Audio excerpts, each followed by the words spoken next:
Sorry, I'm just looking around to see all the familiar faces from so many past years, and I'm as excited as Mike to see this crowd out tonight.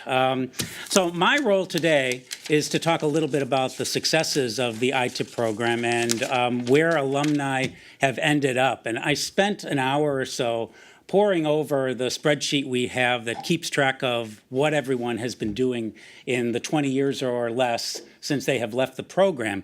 And so the title of my remarks, I'm borrowing from the Dr. Seuss book, which is, "Oh, the Places You'll Go."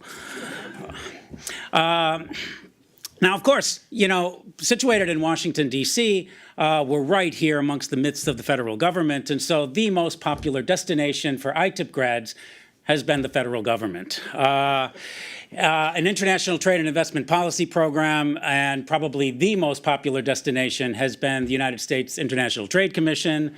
I don't know how many. There's probably 5 or 10 ITIP students currently working there, and certainly many more have passed through there through the years.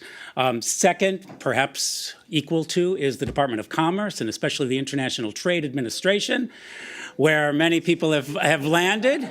It's been remarked by current students, the irony of the fact that you come in and take international trade classes, we teach you about the benefits of free trade, of liberal markets, and then we set students out to administer our trade protection laws.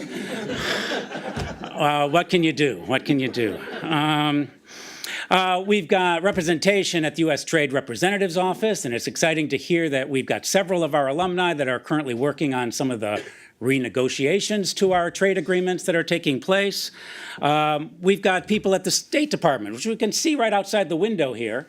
Many of the students at the State Department are not currently there because I counted it up, and we've got at least 11, perhaps more, Foreign Service officers who are spread around the globe as we speak. They're in Malawi and in Belgium and in Mexico City and Dominican Republic and India. And so we've got representation of ITIP all over through the State Department. We've had some students who have taken to heart that their quantitative skills and have ended up at the Bureau of Labor Statistics nicely. We've had students at the Federal Reserve Board. We've had them at the New York Fed. We've had them at the Treasury Department. And in fact, we've had what was at least one time a rotating, I think, an ITIP intern chair at the Treasury Department. Mike Batlog, you were one of them, I know. Maybe the first. No, like third or fourth. The third or fourth, and probably for about 3 or 4 years running, there was always an ITIP student at this one office as an intern at the Treasury Department. We've got people at USAID, Securities and Exchange Commission, Department of Transportation, the Department of Agriculture, Social Security. We've got representation throughout the government as ITIP alums.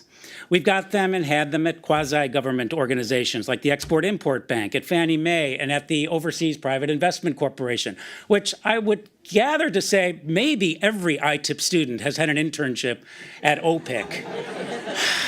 Because it seems like we have served them well with our current students, certainly, and I think we may have a student or two that is currently working there.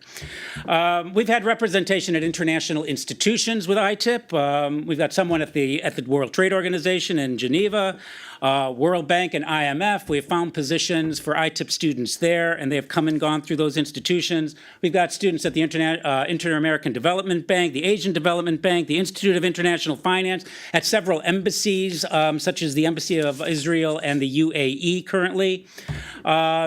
Good international representation amongst the group. Second destination outside of government has been consulting companies. And as you all know, there are plenty of consulting groups in town. Many of them well known we've had and have current ITIP students at, such as Booz Allen, Deloitte, McLarty, A.T. Kearney, PricewaterhouseCoopers, Kroll, Boston Consulting, Chemonics, Nathan Associates, Albright Stonebridge. Those are just some of them. Listen up, all of you who are currently in the program, because you get a quick list of places that have hired ITIP graduates in the past. We've also got a lot of smaller companies, lesser known consulting groups like Rain Cloud, HIS Market, Leidos. I'm trying to give a call out to everybody who might be here who's working at one of these organizations. Capgemini, Capstone, Econ One, Econ Partners, Innovatics, Telegeography. I haven't even heard of half of these, but They're doing important work and influencing policy in our government or giving good consultative arc auspicio, trade moves, ECPAC China, and some others. We've had some ITIP graduates who have founded or co-founded organizations such as Savvy Trade or Union Kitchen. And I've taken a Chinese language course here at GW with the Global Language Network and just learned that the founder of that is an ITIP alum.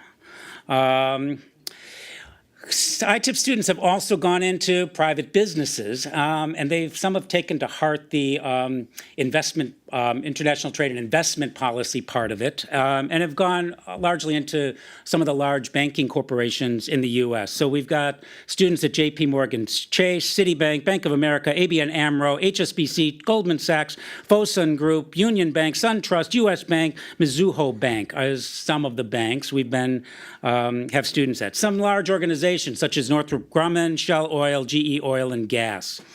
We've also placed students at think tanks and nonprofits, the American Foreign Service Association, SIFMA, Pew Charitable Trust, Information Tech Industry Council, and a few others. Now, there have been a few ITIP students who have decided that the education of ITIP wasn't enough. And they went further and pursued their education to get a PhD in economics and some other fields.